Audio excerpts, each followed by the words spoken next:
Okay, I'm here with my guest today. It's Dr. Fadele. He's a doctor already. You're welcome, sir. Thank you so much for giving us the opportunity. So this is Wisma R and D, right? Okay, this is the reception area, and people are just relaxing and enjoying ourselves. Okay, let's go for the interview.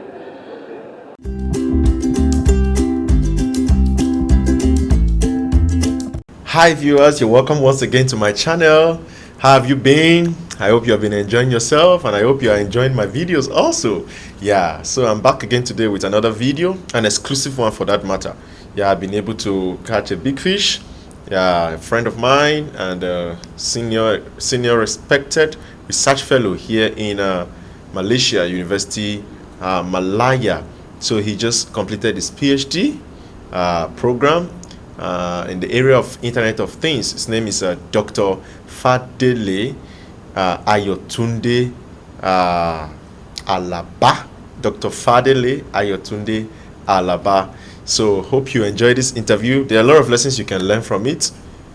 Watch, enjoy, relax. Make sure you like, share, comment. Thank you so much. Let's get into the interview. Hello viewers, you're welcome once again. Today it's going to be a very exclusive interview with our guest, Dr. Fadele. Please, sir, can you introduce yourself, sir? Thank you so much. Fadele Ayotunde Alaba. That is my full name. Thank you so much. Fadele Ayotunde Alaba. Yeah. It's really a great privilege. I've been looking for this opportunity to interview him. So today we finally had the opportunity. So it's going to be a brief interview. We just want to ask some few questions, sir. So number one, sir, can you just tell us what you know about UM and how did you yourself know about UM and what was your motivation to study in Malaysia? Oh, UM is an acronym for University of Malaya. That is University of Malaya in English terms. I know about UM from one of my lecturers. Dr. Jegede is now a Dr. Jegede. He finished from UPN. When I finished my master's then back in Nigeria, I was in good time with him, asking him on how to further my studies and which country really prefer that is cheaper in terms of accommodation and schooling. He's in Malaysia. And he now even suggests that I should go to a school that is better than his own, which is UM. He now I should go to UM, which is more better or preferable than UPN. And based on their record again, because I look at their record in terms of ranking, QS ranking, observe that it's the best in this part of the world. Thank you so much, sir. That's good. So how long have you been in Malaysia? Roughly 3 years approximately now in Malaysia. And how long does it take averagely to complete a PhD program? Actually, on your admission, they will say it in 4 semesters. 4 semesters. Which is 2 years, which is average. Average, okay. So, thank you so much. So, how has your research journey been, and what's your current stage? The research journey is actually it's a mixed feeling. It's easy, it's not easy, especially when it comes to the demand of UM. As a PhD, you have to publish twice. We know the challenges when it comes to publication, especially in ISI. At times, some people may stay 6 months, 1 year, still under review, and there is no assurance that if it comes out, it's going to be accepted. And if it is rejected, so you have to go back to the board again and start writing again. But I think rejection is also something that you don't need to worry much about. It's just they redefine your work properly, because they reject with suggestion. Which suggestion makes your work to look more stronger. So actually, hopefully I was able to meet up all my requirements within a year. I was able to get all my requirements and started doing some collaboration with other scholars apart from in my field in different parts of the world, which makes the work more easier. Because during my period of studying, I did not limit my work to only my supervisor alone. I tried to look for experts in this field, so that they can be giving me some suggestion, which makes the work look faster. Thank you very much, sir. That's an encouragement and a challenge to those of us outside there still trying to come up. Okay, but yeah, you mentioned something about ISI paper. So because some people have asked me about what is ISI paper and all that. So can you just tell us briefly what really this ISI paper is all about? ISI is an information science journal whereby Okay. it's like the highest hierarchy Oh. in terms of publication, Okay. where it's been indexed mostly in Web of Science, IEEE. We have many database, but it's like the highest hierarchy, then followed by Scopus. Then we have other indexes. So I think they want to be among the top universities. That's why they go for you must publish. Is a must. So Before you can be given, because before you can be awarded your degree, you must publish at least. They say least 2 ISI. And even some faculty they will go to an extent of publishing the quarter. They have quarter Q1, Q2, Q3, and Q4. Some will say you must have Q1. Some will say Q1 and Q2 you can publish there. So it depends on your supervisor at times, and it depends on the faculty at times. Okay, that's great. Okay, so what can you say about the educational system here? At Actually, least you've been here for up to 3 years. the educational system here is the 21st educational system, if I may say. Because if you look at our lab here now, we have all facilities that enhance you to study. For instance, now this is we call it Agile Lab.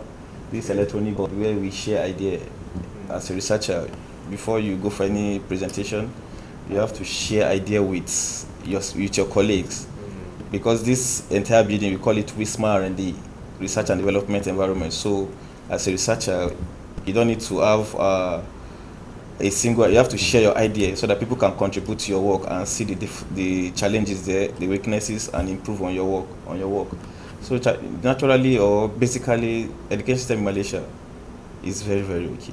And the government, I would say the Ministry of Education and the rest of it, they are trying in terms of improving the standard. And every day the standard is growing. Because as the standard is growing, the ranking of the school also are growing. Not only all other schools in Malaysia too. If you look at the last year ranking, it's quite different from this year ranking, which means that they are investing more on academics. This is very great. Okay. So more specifically, sir, can you share with us your insights about I mean, before the former question was how you knew about and all that, but now you have been here for a very great period of time. So can you share your insights about is a very great school. Wow. Very accommodating, friendly. Talk more. They have all facilities to enhance student growth. But if you want to grow, it's in your hand. And if you don't want to grow, it's in your hand, because all facilities to grow are readily available for you. So it's for you to make sure you utilize them very well. Is it the game? Is it the research lab? Is it the transport system within the school? Or is it the mode of communication between you and your supervisors or colleagues? All platforms are provided for you to grow in And I think those are the things that make students to love the more. You don't need to see, at times you don't need to see your supervisor, but you guys are still talking. You don't need to see your colleague, you guys are still talking. As with the aid of IT, it makes the school look everything easy for you. That's very great. So viewers all over the world, perhaps you may want to think of coming over to University of Malaya. It's a comfortable and convenient place for study. Okay, thank you so much, sir. So let's come to a very interesting aspect of this interview, because I've heard about your love for football and sports. So apart from your PhD program, what other activities do you get around with here? In fact, I get many, and I'm still getting many activities, most especially football one. Wow. Presently now, I think in the African community, I'm the director of sport for the past 2-3 years now. Wow. Since I came. And apart from that, other groups too, which we play, because we play football. Research, they say all work we start playing like a dog boy. And this has been part of me right from my undergraduate days. Thank God your dad was my lecturer there during my undergraduate days, and he knows me as a football loving person. Back then, even at SUG, I was the football director then, in my undergraduate days. So I try to blend my other activities with my academic. I make sure they are balanced. I don't allow one to overshadow one. I create time for my sport activities and I create time for my academics. But most especially my academics, because that is my priority for now, since I cannot play football to the professional level now. Exactly. So, but I still make the system to function properly, because I need to be physically sound before I can attend to my to my studies. By doing that, I try to play football, organize games and futsal. After this interview, I'm going for a game. Wow. Are we invited, sir? In fact, you are highly invited. Okay, that's great. Okay, that brings me to another very interesting aspect, since we have dived into the topic of football now. So, I mean, do you guys have like a team or something? Maybe there are some students or some Africans or some people here in Malaysia, even Malaysians who may want to, we have teams. Join your team. We have team. In fact, in Nigeria society, we have team. In African society, which I'm director of sport, we have team. And also, in Malaysia at large, we have a team we call Black Lions. Black Lions. Yeah, and this of that team is to make sure the Africans, all Africans in Malaysia precisely, we recruit them and send them out to bigger club so that they can sign them. The sort of the Black Lions is to showcase our African talent here in Malaysia to other parts of the world. So we have series of teams, both in futsal and in football as well. Okay, that's very great. So what's the process of registering? But you don't need to register. The registration is to come and show yourself at the field. At the field, we don't have form. Okay. We don't have anything. But your work, your handwork speak for you. The way you play your football will determine if we can include you. And if you want to join us, we motivate you by training you to make sure you are okay, or you are up to the standard of the player needed in the club. Okay, thank you so much, sir. That was a great insight. Okay, so viewers all over the world, you have heard that all work and no play make Jack a dull boy. So you can dive into one sport or the other even while you're doing your research. Okay, so yeah, this is very important question, the one we want to ask. Were you sponsored for your PhD? Or yes, talking about sponsorship? To an extent. When I started the work, it was self-sponsored, but later I applied for some scholarship, which by God's grace I won, and for now I'm sponsored now. Wow, that's great. So what's the process of being sponsored? Because I believe a lot of students here, especially maybe those from other part of maybe Africa and other places, they find it so difficult to get sponsorships or scholarships. No, it depends on there are different sponsorship. Like in Nigeria case now, we have TED fund. We have the TED fund. You have to be a staff of an institution. We have PTTF. PTTF you don't need to be, but you have to go and write the exam. Once you succeeded in the exams, they can shortlist you and you get. We have NITDA, different, and in the world again, there's across the world there's what we call is it Islamic scholarship. One is something about Islamic scholarship. That one too is very, very good package for some selected countries, but mostly now, in Nigeria, they assume that we are very rich, so they don't. We are not eligible to some of this international scholarship. But at times, if you have a good research work too, you can apply for an after population, and most of some of those big international companies or associates, they will locate you and you start sometimes an agreement with them. Yeah, like, and also for instance now, like this afternoon now, I just recently made now to sign a particular deal with a particular company here in terms of application, but I'm here to agree on the contract because I have limited time here, and I don't want to involve myself in something that I cannot complete. So that is what I'm still challenging myself, fighting against now. That's great. Okay, so what's your next plan after PhD here? Yeah, my next plan is to do my postdoc. You're already done with your PhD, right? Yeah, my next plan is to do my postdoc. That is my next plan by God's grace, and I believe if it doesn't come out, I have to go back to Nigeria and continue my lecturing job. Okay. Wow, that's beautiful. So you are a lecturer back home? Yeah, I'm a lecturer back home. Wow, that's beautiful. Okay. So what are your advices for aspiring students who wish to study in Malaysia? I think many people have been waiting for this. In Malaysia, if you just have to face your study. You just have to face your study if you want to study in Malaysia. There are many side attraction, but if they say first thing first, right? Yes. If it's academic that brought you to Malaysia, I encourage you, face your study. Then after your study, you go back. Then maybe be planning other thing, but it's a very good environment to study.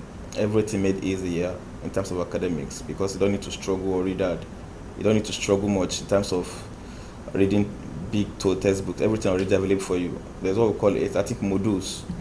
They are what they made the academy so simple that by dividing everything to modules, after completing the module, you can sit for your exams, which is very easier. So your graduation again also it's in your hand. The faster you finish your module, the faster you graduate, and the more you delay, then it's also, that's why I say your graduation year is in your hands. Thank you so much, sir. So, what do you think about the African community here in Malaysia? Actually, there is a particular community that they call it Nidomites. Yeah, Nidomite has been, that one is Nigerian diaspora. Nidomite have been existing for quite some time now, but I think there is a need for the Nigeria embassy and the officials of the Nidomite to come to an agreement. Yeah, because I think there has been some discrepancy, or there has been some challenge between both parties. But apart from that, the African community too, I don't think there's a particular union, a single union for Africa here in Malaysia presently, apart from the one we have in I don't know. Okay. Yeah, but I think we have what we call Adun. Yeah, but that one is academic inclined. But we're talking about general now. Yes. But the general, I think generally I've not heard about one. Oh. But I would love if one exists, let me know. And if it doesn't exist, we should try and form one, so that at least we can. There is a pride of Africa. Exactly. Okay, that's beautiful. Okay, so we are coming gradually to the end of this interview. So what's your advice for Africans who want to come here to find greener pastures? Please try to hit the nail on. There is no greener pasture here. Thank you so much. There is no greener pasture here. If you are not employed as an expatriate from your country, don't expect to come here and see a work as a greener pasture. That is just the truth. Yeah, it's just you come and study. From study, you may be fortunate during your study, after your study, may employ you, but don't have that mindset that you can come and pick money on the floor here. It's not possible. It's not, and it's not. Yeah, that is just me. I don't know. That's a fact. Okay, thank you so much, sir. Okay, so finally, let us know your thoughts on the African-Malaysia relationship. Yeah, it has been a good collaboration between both continents, because Malaysia is an Asia continent, while Africa is a continent. It has been a good, because they gave us opportunity to come and study. It's not all countries that can open their border to give us as many students as Africans, because we are much here and we are growing. In fact, they too, they are growing, because it's a collaboration. We are growing intellectually. They too, in financial aspect, they are also growing too, because we pay. That is just the truth. We pay, and they give us what we want. But our prayer is that after going back, we should be able to explore or implement what we learned here, if our leaders there will allow us to do. I love that last statement. If our leaders back home will allow us to actually implement that. Okay, thank you so much, and we are so grateful for this interview. We wish you the best in all your endeavors. Thank you very much. And then we hope to see you some other time. Thank you very, very much. Thank you so much, sir. Nice to have you. Thank you so much. Okay. Let me now do my own. So, Master. So we have come to the end of the interview. I hope you enjoyed the interview. Did you watch to the end? Yeah, if you didn't watch to the end, you won't be hearing me right now. So thank you so much for your support. Make sure you like, make sure you share, make sure you comment, and if you have not subscribed, try to click the red button below and subscribe to support the growth of this channel. Till I see you next time, my next video, much love and God bless you. Bye bye.